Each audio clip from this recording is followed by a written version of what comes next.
Linear algebra में हम applications discuss करने लगे हैं। तो first application network flow problem. Find the general flow pattern of the network shown in this figure, assuming that the flows are all non-negative. What is the largest possible value for x3? ये हमारे पास traffic flow है। 80 गाड़ियां C point की तरफ जा रही हैं, सी चौक की तरफ जा रही हैं।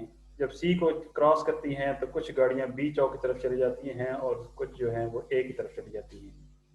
जो एक तरफ जाने वाली ट्रैफिक है वो x1 है, x1 गाड़ियां हैं, और बी चौक की तरफ जाने वाली हमारे पास x2 हैं। जब ये बी चौक को क्रॉस करती हैं तो कुछ गाड़ियां इस डायरेक्शन में मूव करती हैं जो कि x4 हैं, और कुछ गाड़ियां ए चौक की तरफ मूव करती हैं जो कि x3 हैं। ए चौक को क्रॉस करने के बाद जो गाड़ियां हमें मिलती हैं दैट इज 20। तो जो ए चौक की तरफ आने वाली हैं वो x1 और x3 हैं। जब यहाँ से क्रॉस करती हैं तो ये हमारे पास 20 हैं। प्रॉब्लम ये कह रहा है कि अगर हम फ्लो को पॉजिटिव रखें, यानी जिस डायरेक्शन में गाड़ियां हमारी फ्लो कर रही हैं उसी डायरेक्शन में रहें, वापसी ना हो। पॉजिटिव मीन्स वापसी ना हो, यू टर्न ना हो, जहाँ से ट्रैफिक वापस नहीं आ सकती। तो सबसे बड़ी x3 की वैल्यू बताएं। कौन सी x3 की सबसे बड़ी वैल्यू होगी जो इस फ्लो को पॉजिटिव रखेगी? यानी अगर उससे बड़ी वैल्यू लेंगे तो फ्लो आपका नेगेटिव हो जाएगा, ट्रैफिक वापस आना शुरू हो जाएगी। तो सम ट्रैफिक वापस आएगी, कुछ इसी डायरेक्शन में जा रही होगी, लेकिन इस जिस डायरेक्शन में फ्लो है उसी डायरेक्शन में रहे। तो आपने x3 की वैल्यू बतानी है, वो किस किस्म की होनी चाहिए। What is the largest possible value for x3 अगर फ्लो को हम पॉजिटिव रखें। यहाँ पे 3 नोड्स हैं, ये चौक इन्हें कहते हैं nodes.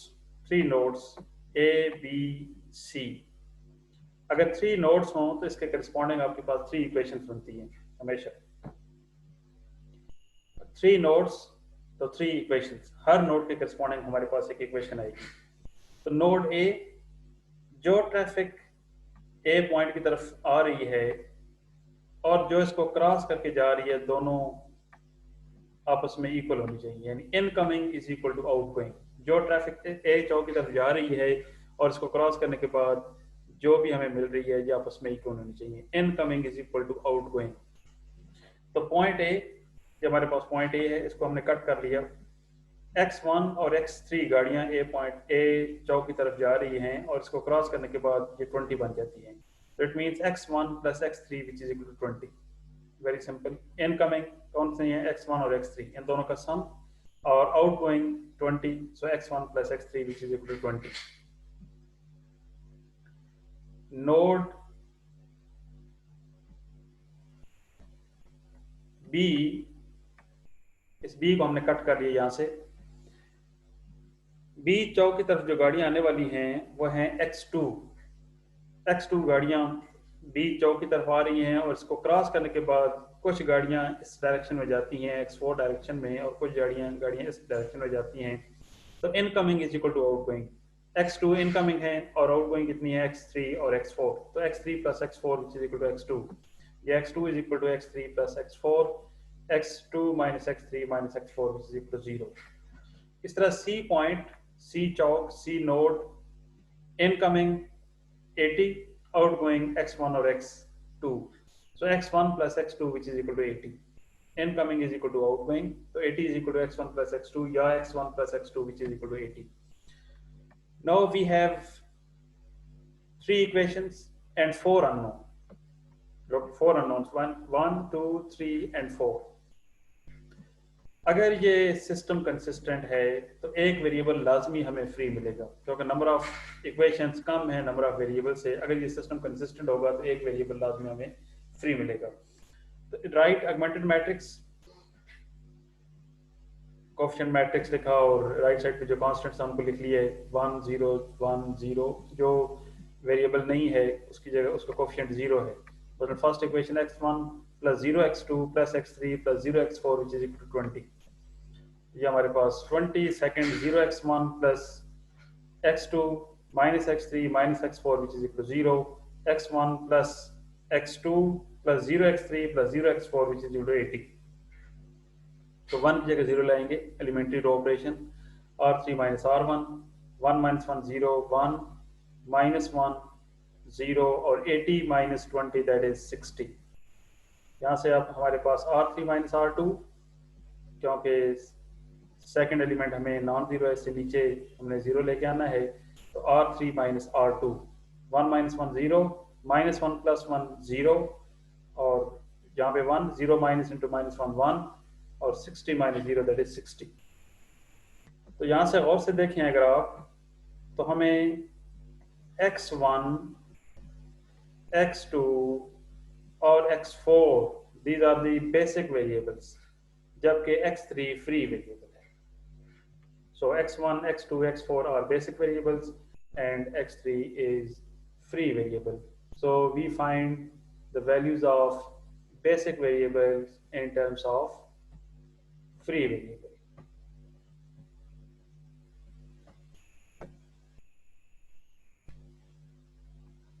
x4 is equal to 60, direct हमें वैल्यूज मिल रही है. x4 is equal to 60, ये आप चेक कर सकते हैं. x4 is equal to 60 last equation से, लास्ट रो से x4 is equal to 60, और जो प्रीवियस इक्वेशंस हैं सेकंड रो के corresponding equation, x2 minus x3 minus x4 which is equal to 0, x4 की वैल्यू 60 पुट कर दी, तो x2 is equal to 60 plus x3, x3 is a free variable, x1 plus x3 which is equal to 20, so x1 is equal to 20 minus x3. तो x1, x2 और x4 की values हमने इन terms of free variable find कर ली हैं. अब देखें x4 positive है, ये नेगेटिव हो ही नहीं सकता, कांस्टेंट वैल्यू है 60. x2 की वैल्यू हमेशा पॉजिटिव रहेगी अगर x3 पॉजिटिव है, x3 नेगेटिव तो हो ही नहीं सकता. तो x2 is positive for x3 is greater than और इक्वल टू 0. अब मैक्सिमम वैल्यू, यहां से हमें मैक्सिमम वैल्यू नहीं पता चलती कि x3 की कौन सी वैल्यू है जो मैक्सिमम हो जिससे x1, x2, x3 पॉजिटिव रहें. लेकिन अगर आप x1 को देखें, 20 माइनस x3 है, अगर हम x3 को 1 रखते हैं तो ये 19 आता है, पॉजिटिव है. 10 रखें, ये 10 आएगा, पॉजिटिव है. 12 रखें, ये आपके पास x1 की वैल्यू 8 आएगी, पॉजिटिव है, एंड सो ऑन. 19 रखेंगे तो भी 1 आएगी, पॉजिटिव. लेकिन जब हम 20 रखते हैं तो ये 0 हो जाती है, 21 रखते हैं तो ये -1 हो जाती है. -1 का मतलब है फ्लो पॉजिटिव नहीं है, नेगेटिव है, यानी यू टर्न ले रही हैं, गाड़ियां वापस आ रही हैं. लेकिन हमने फ्लो को पॉजिटिव रखना है. अगर हम फ्लो को पॉजिटिव रखना चाहते हैं तो x3 की लार्जेस्ट वैल्यू 20 है. 20 x3 की मैक्सिमम वैल्यू है जो इस फ्लो को पॉजिटिव रखेगी. तो the largest value for x3 is 20. तरह एक और प्रॉब्लम, ये भी नेटवर्क फ्लो प्रॉब्लम है. जनरल फ्लो पैटर्न इस फिगर में हमें नजर आ रहा है और नोड्स हैं 1 A B C D E 1 2 3 4 5 nodes हैं. इट मींस 5 हमारे पास इक्वेशंस आएंगी, उनको हमने सिमल्टेनियसली सॉल्व करना है. अब फ्लो जिस डायरेक्शन में है उसी डायरेक्शन में रहे, यानी पॉजिटिव रहे. जिस डायरेक्शन में है उसी डायरेक्शन में रहे, यानी पॉजिटिव रहे. तो हमने मिनिमम वैल्यू फाइंड करनी है x2, x3, x4 and x5. Find the minimum flows in the branches denoted by x2, x3, x4 and x5. तो नोड A इसको कट कर लिया. Incoming is equal to outgoing. Incoming x1, incoming 30 और x2, तो x2 plus 30 which is equal to 80 plus x1. x1 minus x2 which is equal to minus 50. Node B, again incoming is equal to outgoing. x3 plus x5 which is equal to x2 plus x4. Incoming x3 और x5 है, इन दोनों का सम. Outgoing x2 और x4 इन दोनों के सम के equal है. तो आपके पास x2 minus x3 plus x4 minus x5 which is equal to 0. Node C,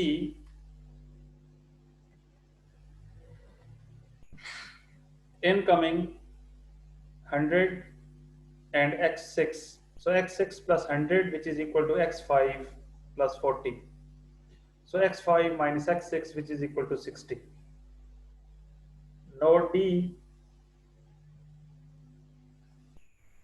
D incoming 40 and x4. So x4 plus 40, which is equal to x6 plus 90.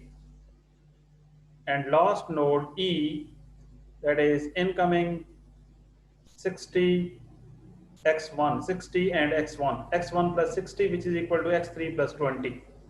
तो इनको rearrange करें, x1 minus x3, which is equal to minus 40. Now we have 5 equations.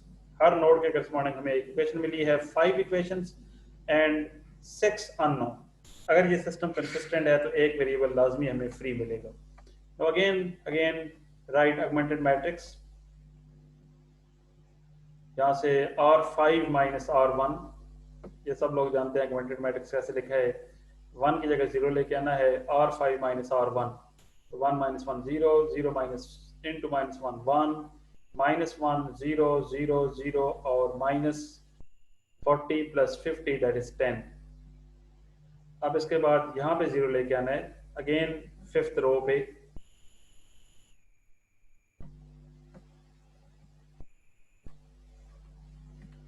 तो again R5 minus R2, आपके पास ये terms आ जाएंगी. अब यहाँ पे देखें कि जो थर्ड रो का 4th एलिमेंट है, थर्ड रो का थर्ड एलिमेंट 0 है, तमाम एलिमेंट 0 है, इसलिए यहाँ पे रिप्लेसमेंट की कोई ज़रूरत नहीं है. लेकिन 4th एलिमेंट देखें, ये भी 0 है. नीचे हमें नॉन ज़ीरो नंबर मिल रहा है, इसलिए हम इन दोनों रोज को इंटरचेंज करेंगे. तो R3 4 इन दोनों को इंटरचेंज कर लिया, और इंटरचेंज करने के बाद अगेन R5 प्लस R3 यहाँ पे 0 लाने के लिए, R5 प्लस R3, तो ये 0 0 0 और ये भी 0 हो जाएगा. यहाँ पे आपके पास 1, ये आपके पास -1 और ये 10 प्लस 50, दैट इज 60. और last operation R5 minus R4 यहाँ पे 0 लाने के लिए, तो आपके पास पूरी रो 0 हो चुकी है, 0 0 0. तो x1 x2 x4 x5 और बेसिक वेरिएबल्स, जबकि x3 और x6 फ्री वेरिएबल्स हैं. तो हमने बेसिक वेरिएबल्स की values in terms of free variable find करनी है. तो जो लास्ट इक्वेशन है x5 minus x6 which is equal to 60, तो x5 की वैल्यू है 60 plus x6, x4 minus x5 which is equal to 50. So x4 which is equal to 50 plus x6 हमारे पास, क्योंकि x6 फ्री वेरिएबल है, और x2 minus x3 plus x4 minus x5 which is equal to 0. We have the values of x5 and x6, x4, plug here and get the value of x2, that is 10 plus x3. और first equation से x1 minus x2 which is equal to minus 50. तो यहाँ पे x2 की value हमने already find की हुई है, पुट करें यहाँ पे, और आपके पास x1 which is equal to minus 40 plus x3 आ जाएगा. तो हमने बेसिक वेरिएबल्स की values in terms of free variable find कर लिए हैं. इसको वेक्टर फॉर्म में अगर लिखना है तो भी हम लिख सकते हैं x1 to x6 या अननोन है, इनकी वैल्यूज हमारे पास मौजूद है, हमने पुट कर दी. यहाँ पे दो वेरिएबल्स हैं, फ्री वेरिएबल्स हैं, x3 और x6. तो जहाँ पे ये 0 हैं, जहाँ पे नहीं है वहाँ पे हमने 0 लिख दिया इसका कोफिशिएंट, x3, लेकिन यहाँ पे नहीं है, यहाँ पे इस 0x3 0x3 0x3 इस तरह x6 के बारे में. यहाँ पे कॉन्स्टेंट्स को अलग कर लिया है, x3 वाले टर्म्स को अलग कर लिया है, x6 वाले टर्म्स को अलग कर लिया है, और x3 कॉमन ले लें, x5 कॉमन ले लें. तो हमारे पास x is equal to a plus tb plus sc, where a is equal to this one, b is equal to c is equal to, ये हमारे पास वेक्टर्स हैं जिनकी वैल्यूज हमें नोन है. s और t ये फ्री वेरिएबल्स हैं, t correspond करता है x3 को और s x6 को. ये प्लेन की इक्वेशन है, which is the equation of plane. तमाम पॉइंट्स जो इस प्लेन के ऊपर मौजूद हैं उनके करस्पॉन्डिंग आपका सिस्टम कंसिस्टेंट रहेगा. अब प्रॉब्लम यह है कि हमने फ्लो को मिनिमम देखना है, जिस डायरेक्शन में फ्लो है उसी डायरेक्शन में रहे। तो हमने x1 और x2 x3 जितने भी वेरिएबल्स हैं उनकी मिनिमम वैल्यूज हमने देखनी है। तो x1 can not be negative, x1 negative नहीं हो सकता। x1 कब नेगेटिव नहीं हो सकता? क्योंकि x1 की वैल्यू हमारे पास मौजूद है, हमने ऑलरेडी ऊपर फाइंड की हुई है। इसकी वैल्यू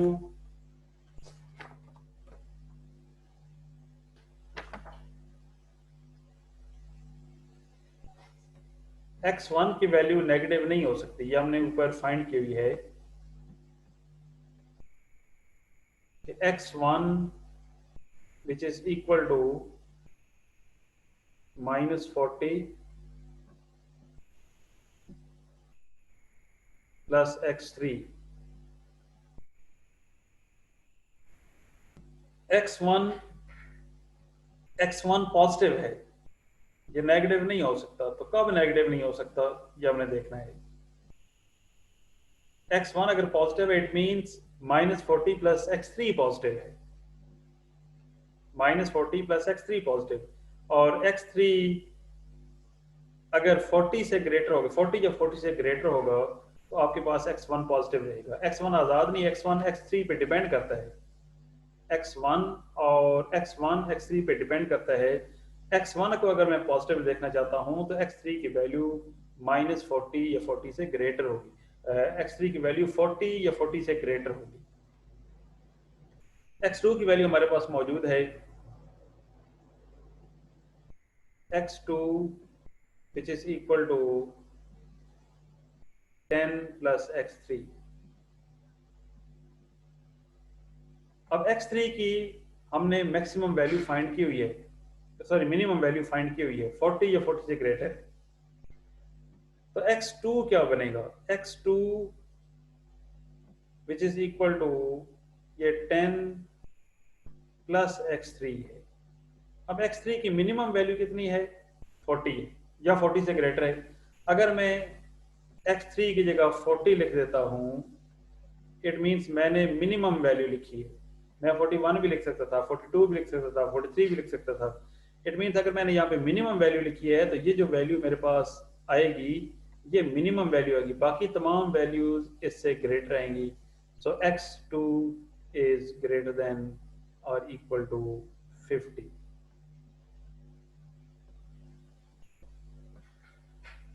इसी तरह x6 जो है वो भी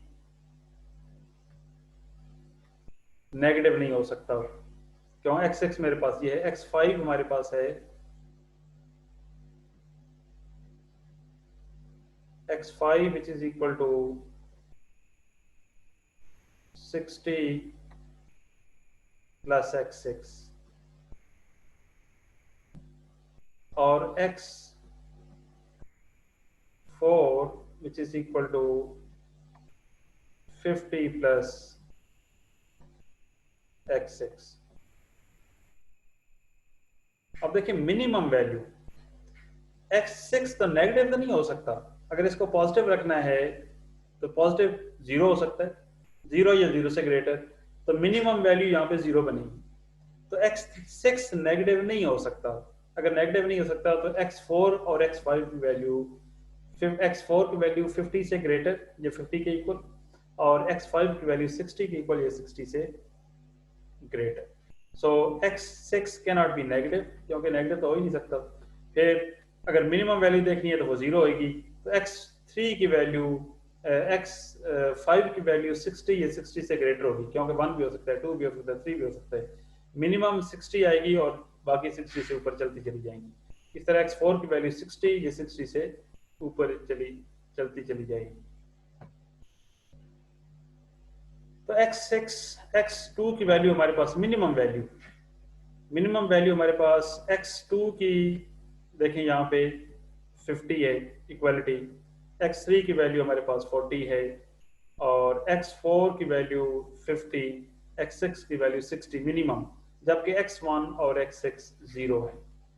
x1 और x6 that are 0, that is the minimum values for this flow.